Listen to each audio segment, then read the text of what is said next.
Queridos amigos de Ama Fuerte Lovers, ¿cómo están? Espero que estén muy bien. Soy el padre Daniel Torres Cox, sacerdote de Fasta, y en esta oportunidad me gustaría hablar con ustedes acerca de los presupuestos para una mirada afirmativa de la sexualidad.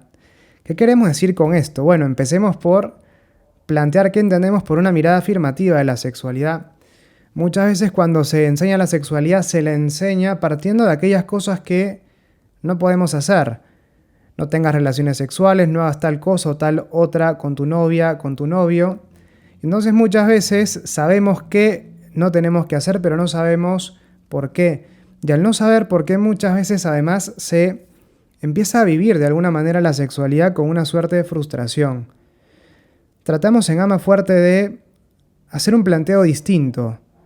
No enfocar la sexualidad desde las prohibiciones, desde el no, sino desde la belleza del amor precisamente, no del miedo que acarrea la prohibición o del castigo, sino más bien mostrando la belleza del amor, poniendo en el centro al amor y enseñando, tratando de enseñar qué es lo que implica amar. De esa forma ya no enseñamos desde el no hagas tal cosa, no hagas esta otra, sino desde el sí, ama. Y amando puedes hacer lo que quieras, siempre y cuando se corresponda obviamente con el amor. Pero lo interesante es que cuando ponemos la mirada en el amor, podemos entender cómo ciertas cosas no corresponde hacerlas porque me alejan interiormente del amor y pueden hacerle daño, por eso mismo, a otras personas.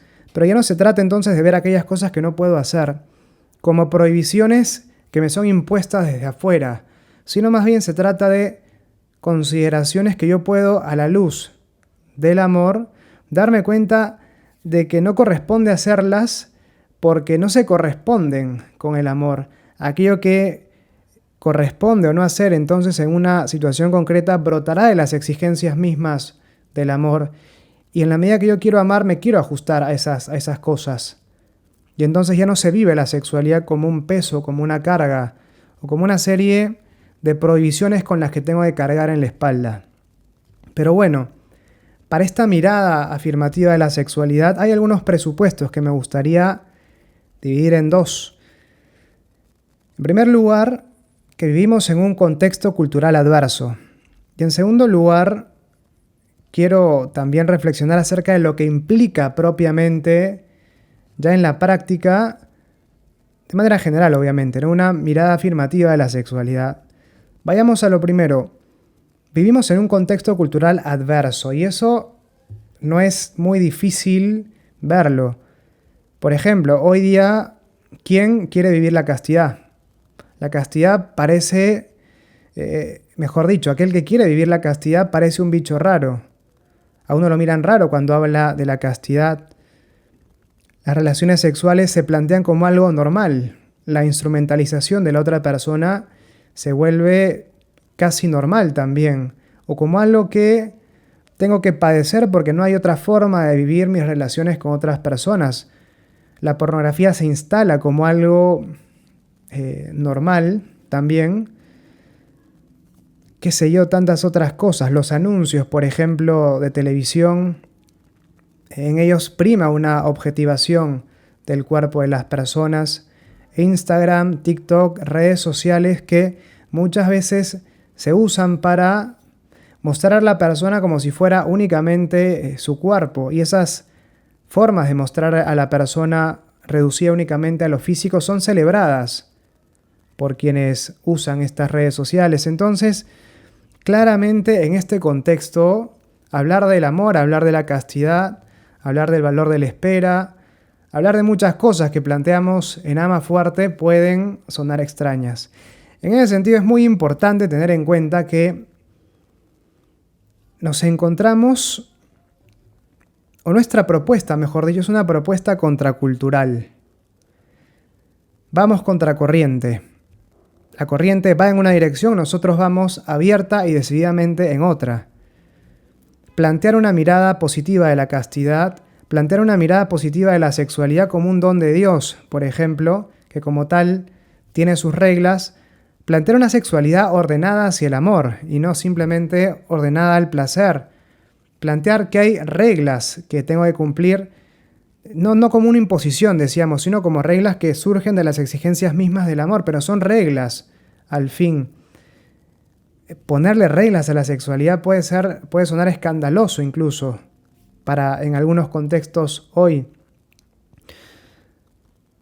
Esta propuesta va a hacer que la gente nos mire como algo raro y tenemos que asumirlo. No pretendemos ser mi simpatía, por decirlo así, con nuestra propuesta. No vamos a tener una aceptación masiva tampoco de esta propuesta, porque estamos yendo en contra de la corriente. Sin duda habrá mucha gente que adherirá, porque ir con la corriente no me hace feliz, por lo menos en este tema de la sexualidad. Pero yo tengo que ser plenamente consciente de que estoy yendo cuesta arriba con este planteo. No es el mainstream, no es algo comúnmente aceptado. Esto que nosotros estamos planteando, esta mirada afirmativa de la sexualidad. Y otra cosa también muy importante dentro de este contexto cultural adverso es que las prohibiciones en este contexto no sirven para nada. No tengas relaciones sexuales porque está mal. Y te van a decir, no lo hagas porque te vas a ir al infierno.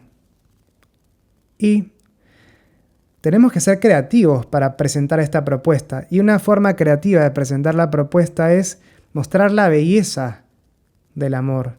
Las prohibiciones, como les digo, no sirven más en este contexto. Porque si hubiera un contexto cultural favorable, las prohibiciones se entenderían, tendrían una resonancia y no habría necesidad de explicarlas. Hoy decimos tener relaciones antes del matrimonio, por ejemplo, pongo este caso porque es algo bastante controversial hoy. Tener relaciones antes del matrimonio está mal. ¿Por qué? Y argumentos como, porque la Biblia lo dice, no son suficientes. ¿Por qué está mal ver pornografía? ¿Por qué está mal la masturbación? ¿Por qué está mal, qué sé yo, o sea, hacer tal o cual cosa con tu enamorada, con tu enamorado si nos amamos? Se puede plantear. En este sentido, como les decía, el contexto cultural, al no ser favorable, no es fecundo para las prohibiciones. Tal vez en un contexto cultural favorable, se pueden plantear prohibiciones y la gente dice, pucha, sí, tienes razón, es cierto lo que dices. ¿Por qué? Porque tal vez en casa han enseñado eso, porque en los medios se enseña eso, entonces uno ya lo recibe por otros lados y de alguna forma la prohibición recoge la fruta del árbol. Pero hoy no es así, hoy hay que sembrar. Y si es que uno pretende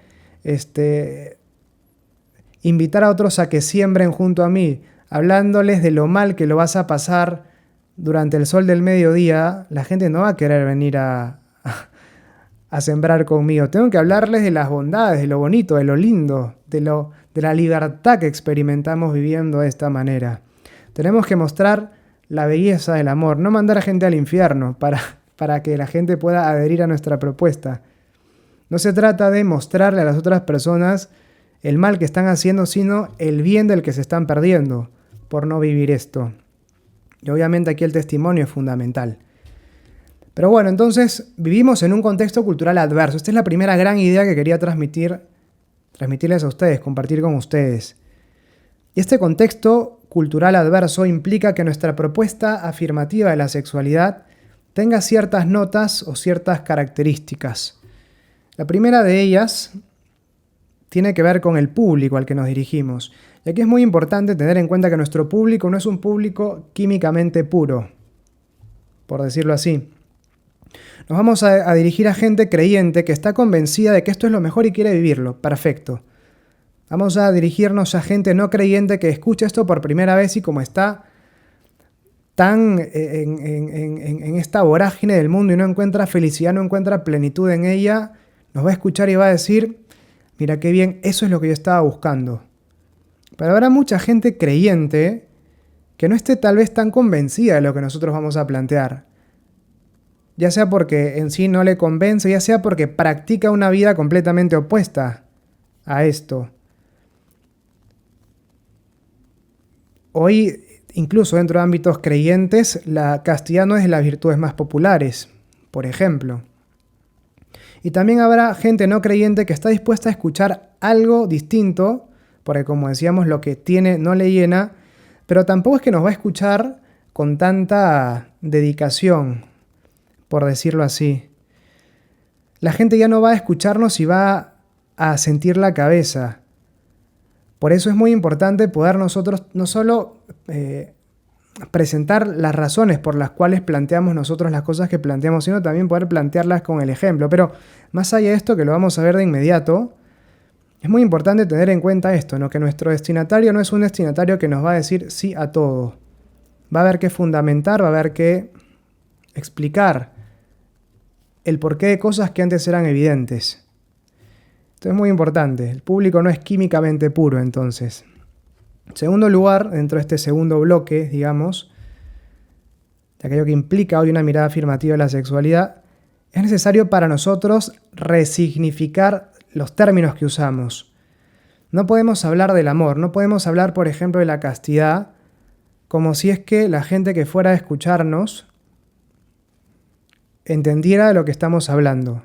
Porque hoy el amor se entiende muchas veces como un sentimiento o como algo perfectamente o subordinado al placer, como un acto de posesión o un acto de dominio.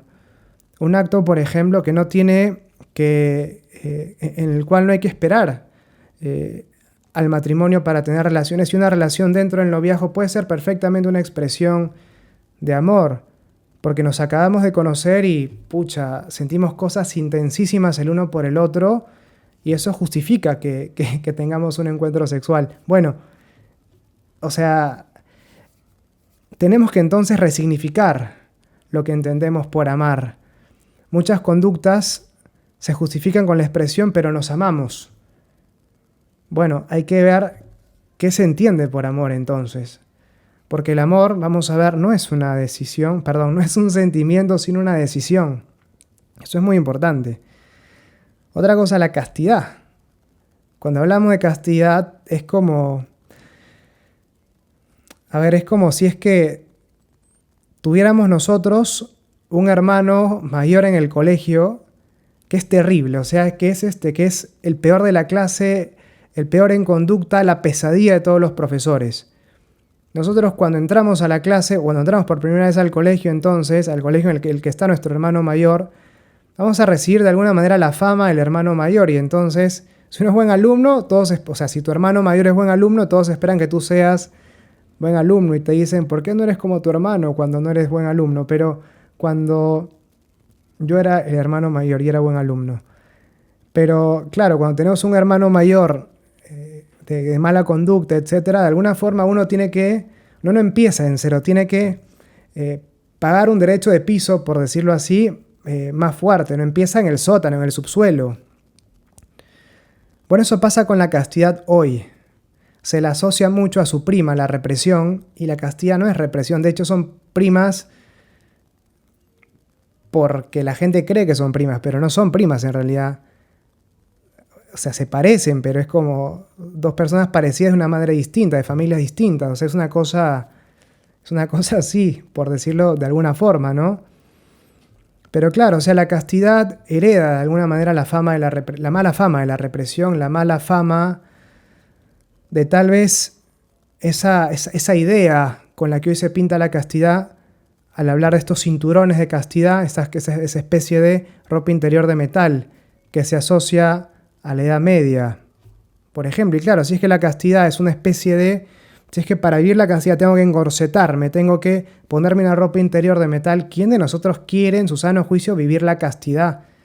Hoy no se habla de castidad como algo que me hace ganar libertad. No se habla de castidad como algo que me permite ordenar las fuerzas de la sexualidad hacia el amor. La mirada sobre la castidad no es positiva hoy. Por eso San Juan Pablo II decía, tenemos que rehabilitar la castidad para hablar de ella.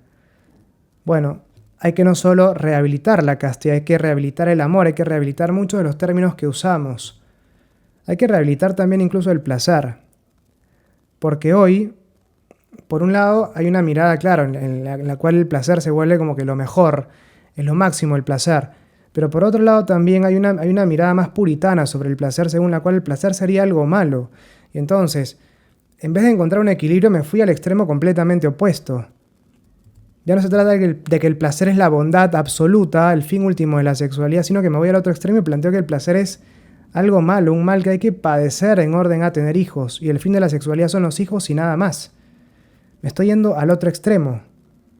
Y también tengo que rehabilitar entonces el placer para ponerlo, para, por decirlo así, que tenga su derecho de ciudadanía en el mundo de la sexualidad sana y ordenada al amor. Es muy importante esto, resignificar los términos, asumiendo que la gente, cuando hablamos de ellos, no va a entender lo que nosotros entendemos. Muy importante. Tercer lugar, hay que quitar la tensión a las relaciones sexuales. Una propuesta afirmativa de la sexualidad no gira en torno a tener o no tener relaciones sexuales. La castidad misma no gira en torno a tener o no tener relaciones sexuales. Es una virtud, es una condición interior que me cualifica, que me perfecciona interiormente para poder amar mejor.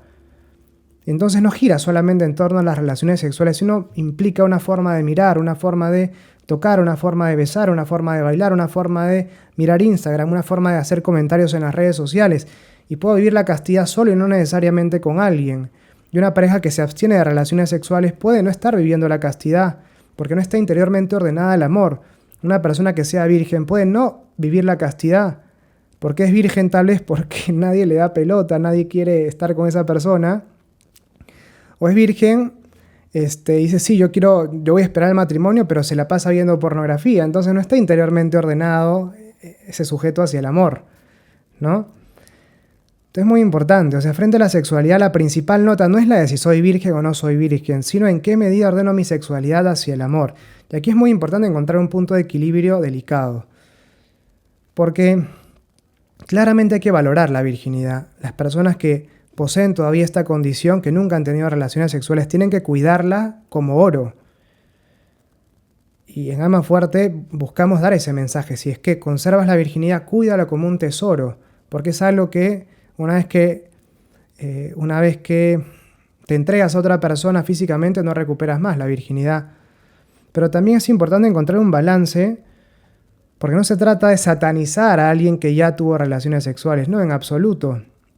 No se trata de juzgar a esa persona o decir que esta persona está incapacitada para vivir una sexualidad adecuada.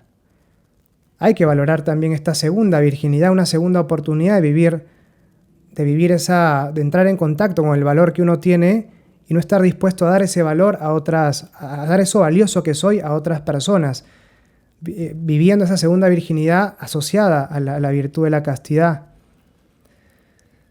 Esto es muy importante entonces, ¿no? Encontrar un balance. Los que tienen el don, la condición de la virginidad hay que cuidarla, y los que no pueden optar por la segunda virginidad sin desvalorar la primera virginidad, y al valorar la primera virginidad sin tampoco descalificar a aquellas personas que ya no son vírgenes.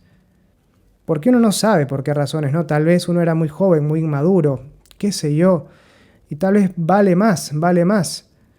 Alguien que no es virgen pero se da cuenta que efectivamente lo que hacía tal vez no era lo mejor y se propone ahora en adelante vivir la castidad asumiendo una segunda virginidad, que tal vez alguien que puede ser virgen pero es manipulador, posesivo, qué sé yo, tantas otras cosas, ¿no?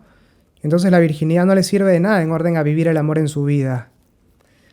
Bien, bueno, espero que esto se entienda, ¿no? La castidad o toda la dimensión de la sexualidad no gira en torno a las relaciones sexuales, entonces es mucho más amplio y no me define en materia de sexualidad si he tenido o no relaciones sexuales.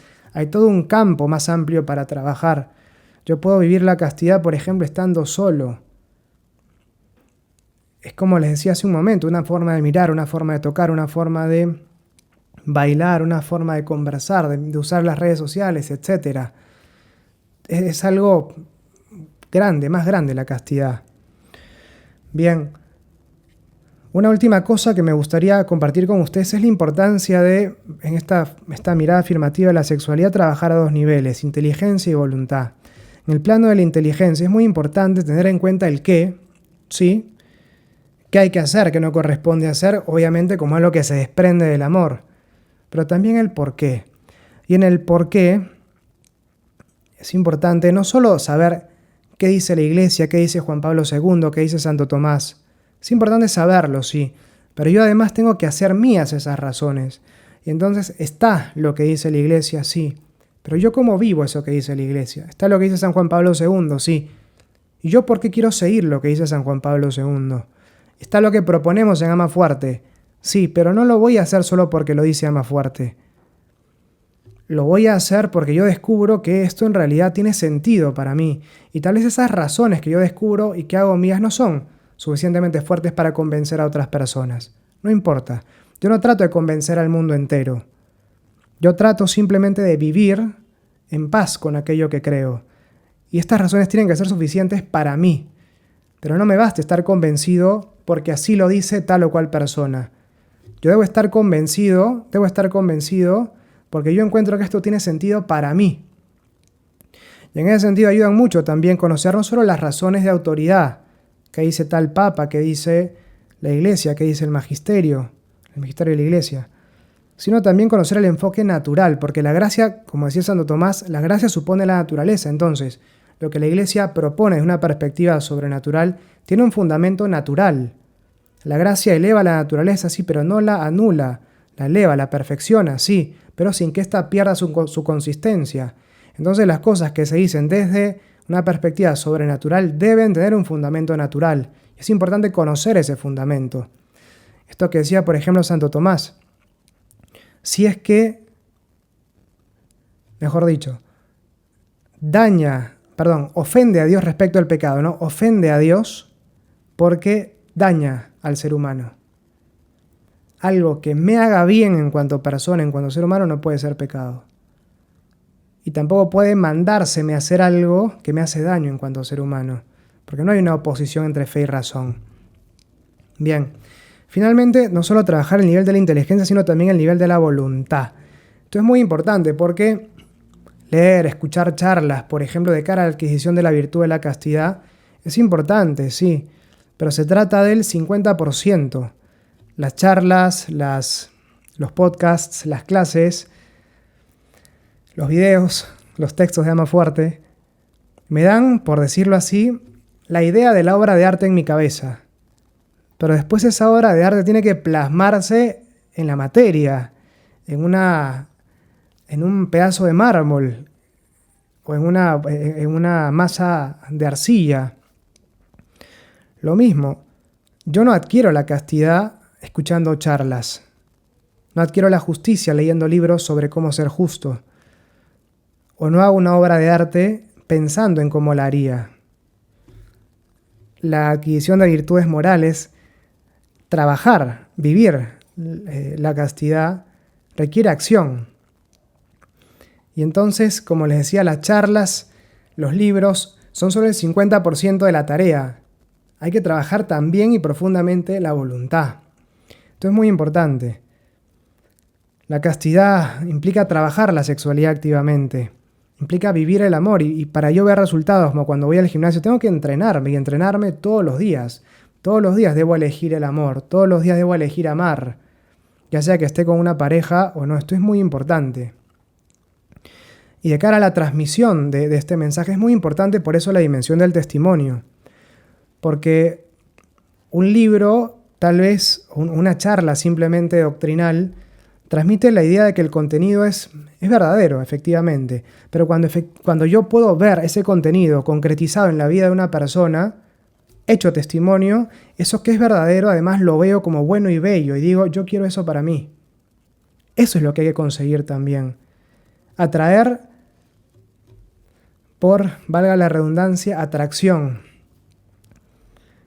En una noche oscura llama la atención un poco de luz, por más que sea un fósforo pequeñito encendido, no importa, llama la atención. Eso es lo que estamos llamados a hacer. De esa forma estamos llamados a vivir nosotros la sexualidad, tratando de iluminar un poco, tratando de mostrar la belleza de eso que vivimos, la belleza de eso que hacemos. No como esa película de Virgen a los 40 que el tipo vivía recontra frustrado. No, o sea, tenemos que vivir felices nuestra sexualidad. Bueno, queridos amigos, esto es lo que quería compartir el día de hoy con ustedes. Espero que les haya gustado estas reflexiones. Seguimos en contacto y no dejen de entrar a amafuerte.com. Les mando un saludo enorme, Dios los bendiga, nos vemos pronto. Chao.